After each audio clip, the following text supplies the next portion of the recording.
Christine. Just thought I'd pop in and say hello. I'm just unpicking a project, so sorry for looking down. Hope you're all well. It's been a little while, well, a couple of weeks I guess, since I've been on here. I had a pretty ordinary week health-wise, and just turn off those notifications. And then I had a week at work and we went away for a weekend, so it's been hard to find the time to get on here. But and I don't have a lot of time at the moment, so I thought I'd just do quick little snippets and then pop them together. So Vlogmas, not Vlogmas. What I'm frogging, the project I'm frogging at the moment, unfortunately I can't show you because you might remember I used a 12-day Advent set from Circus Tonic Handmade to start the Paul Clay sweater, and I was never really happy with it. It was the one with all the, by Midori Hiroshi, the one with the checks of colour in the yoke, and I just was never happy. So I've decided I'm frogging that, and I'm going to start the anthology Throw by Helen Stewart. I didn't buy her knit vent patterns when they first came out because I don't knit a lot of mittens and hats and those sort of winter accessories. Even though when I saw it come out and I saw the first pattern was the anthology Throw, which I really liked, it was still expensive for one pattern, and I'm glad I waited. I didn't realize that they were sold as separate patterns so quickly. So yeah, they were released as separate patterns a couple of days ago. So I've got the anthology Throw, and I think she had a sale. Don't know whether it was might have been a birthday sale, some sort of sale. So there was about 25% off that single pattern. So that was good.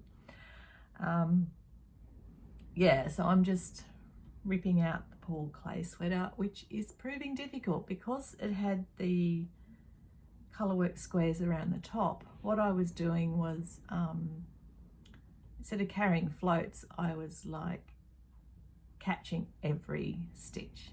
So it's a pain to unpick. And then I would like to put them into the blanket in order. So I'll have to have a look around on Instagram or something and see if somebody else who got that advent calendar is sharing the daily pictures. I think I know which are the first 3 days, but after that, I'm not sure. So other advent knitting, I got an advent calendar from Rosehip Island, Hannah, down in Tasmania, and she had 2 bases this year. I chose the white gum wool base. I wonder if you can hear that wind. It's blowing an absolute gale here at the moment. It's meant to be summer here in Australia, and we're meant to live in a sort of subtropical area. No, it's been windy and raining and cold. Winter pajamas came back out and the blanket got put back on the bed. So it's pretty ordinary weather, so you might be able to hear the wind howling occasionally. Yeah, so with the advent calendar from Rosehip Island, from Hannah, I'm doing Japan sleeves by Howie Locatelli. So about a month ago, I knit the lace inserts for the sleeves that run down the sleeve, and I'm up to 2 of the advent colours on that. So today is the 3rd of December, so I'll break out the 3rd one later today and start adding that in. I've added about half of each of the mini skeins in because at the moment I'm just working across the back. So I've added about half of them, and then I'll add the other half when I get to the front. And there are projects downstairs, but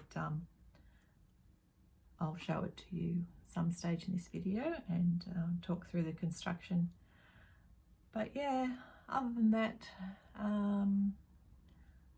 just finished a hat that was a commission knit, so that's blocking at the moment. It'll probably take ages to dry. And I got the Nordic Christmas Gnomes kit from Say Little Hen from Sarah, and I'm just working on getting those made up as part of our Christmas decoration. yeah, so I think that's about it for now, and I'll have a chat to you later on.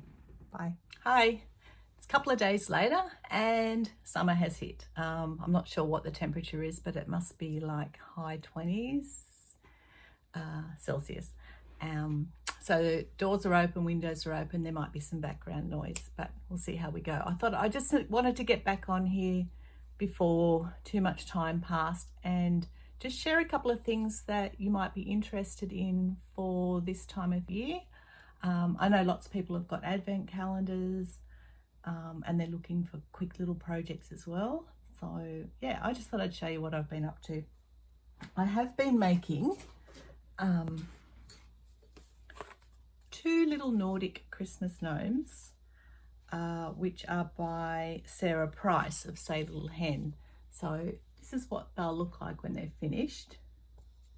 Nice little fat chubby gnomes. The red and white one, I've knit all the pieces, but it's not yet assembled.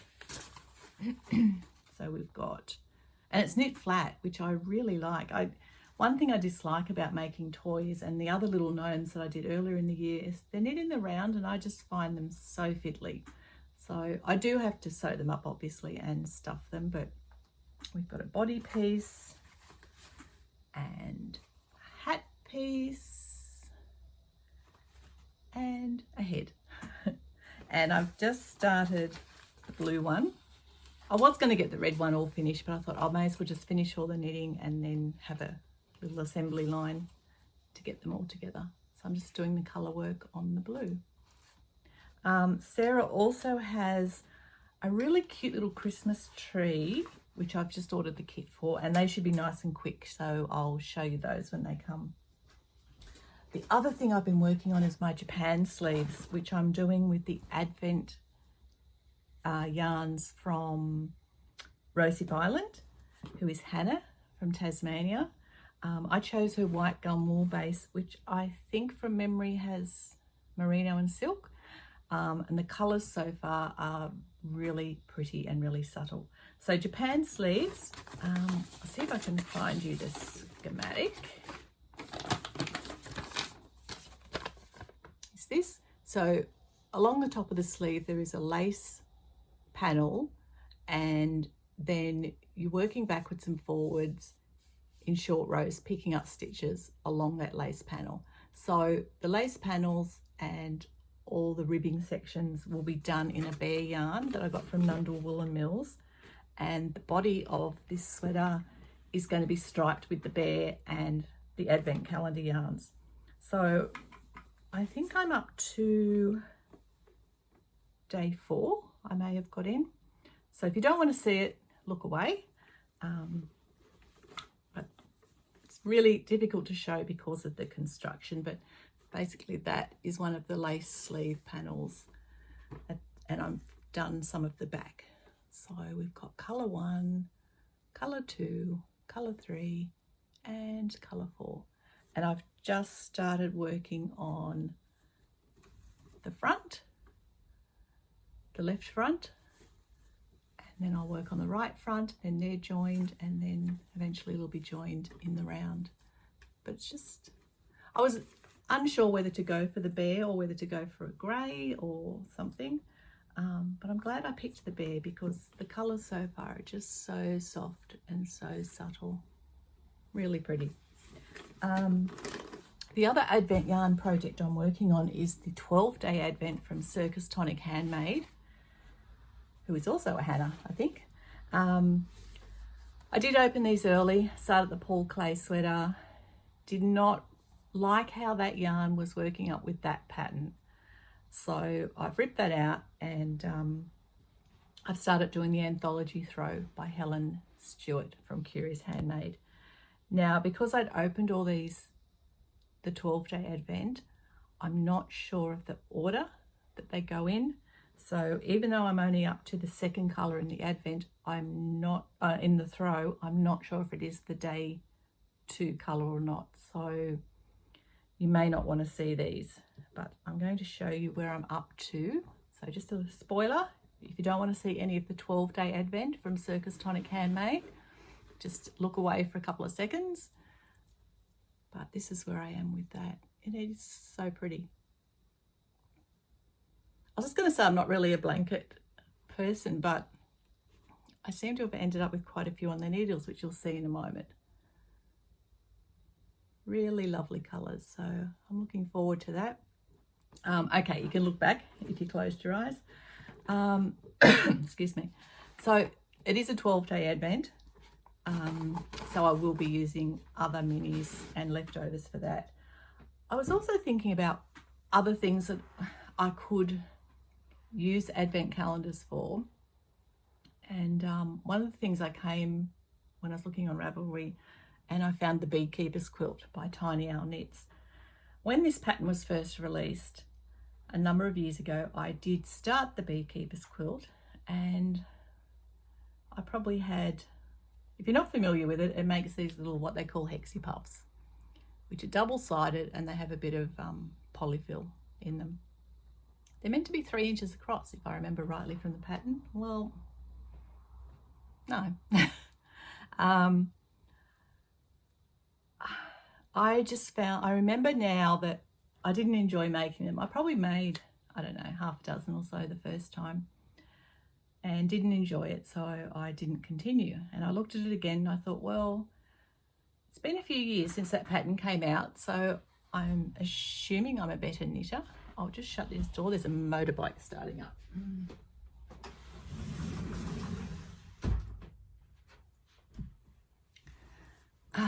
I assume I'm a better knitter after 9, 10, 11 years. So I thought, oh, well, I'll have another go. The pattern is for DPN, so that's how I started. Found it so fiddly. Like mine, I'll show you what I did 3. They're just not neat. The edges are gapey. They're pretty horrible. So I switched to Magic Loop and tried that, and still don't like it. So this is what I had, and just so messy. I thought about going down a needle size, but then they'd be even smaller. Then they all have to be tied together or stitched together. I just thought, no, not for me. So I put those aside, and then I went back to another one which I'd started before and wasn't too happy with and never continued, but I seem to be having a better relationship with it this time, although I haven't done many. I've only done 8.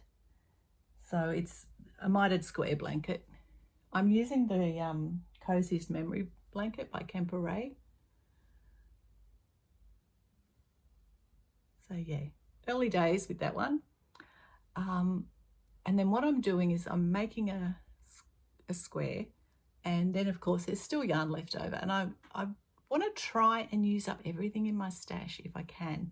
So a lot of my yarns are going to be used up in weaving, but I thought I'll see what I can use up in the knitting. So the other thing I saw, I was watching, now it's Shauna, I think it's Shauna Knits on YouTube and Instagram, and she's making a mitered square blanket, and the leftovers from that she's putting into a hexagon puff crochet blanket.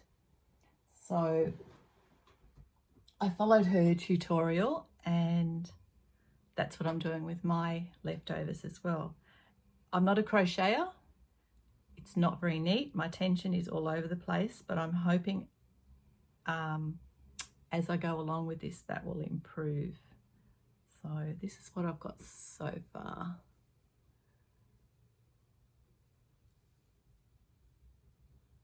I think what I didn't like initially about the mitered square blanket in fingering weight is it's so flimsy.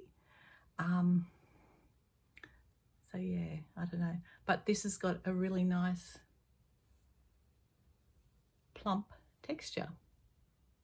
So that's something else to keep in mind if you want something for your advents or something to use up your leftovers. So I'm just, whatever I've got left over, I'm just using that little ball until it runs out. Yeah. And it does grow quickly, but as you can imagine, I've got lots of projects on the needles. This is like last in line at the moment. So other than that, my beaded dress, the Luella dress, is sort of on hold until I want to get those gnomes done, as they're part of, like, you know, the Christmas decor. So I want to get those done as soon as possible. The Christmas tree kit should arrive in a couple of days, and I think they're going to be a pretty quick knit. I'll show you those when they come. And then everything else, I want to try and get the Japan sleeves up to the stage where it's joined under the arm, so I'm just going round and round on the body. I think that'll be good travel sort of car knitting and family visit knitting. And yeah, that's probably all the knitting to show you. I've noticed on some of the podcasts people talk about what they're reading, watching, blah blah blah. I don't watch a lot of TV, and I was just laughing because I did go to Big W yesterday and I picked up my trashy holiday reading books. This time of year I don't like to read anything too sensible. So the two I picked up was this one. It's by James Patterson, and I always thought he was sort of like a crime writer, but I might be wrong. Anyway, it's The 12 Days of Christmas. Topsy-turvy, very messy. That one. And the other one is more a local to me sort of genre. I live close to Byron Bay in New South Wales, and this one is called The Hemsworth Effect. And it's set in Byron Bay. And if anyone knows about Byron, they'll understand the title and possibly what this book's about. But it says, cashed up celebs, desperate wannabes, cranky Karens, and cringeworthy hashtags. It's all here in this hilarious novel about the celebrification of Byron Bay and the power of letting go. So I think that should be a good laugh. Easy read. By the pool with a cocktail, if I was anywhere near a pool and had a cocktail. I'll probably pop this up now, and because it's already been a couple of weeks. If I let it go, it's going to be another couple of weeks. It'll be the new year before we know it. So hopefully I'll get back to chat to you in the next couple of weeks, and talk to you then. Okay, bye. Take care, everyone.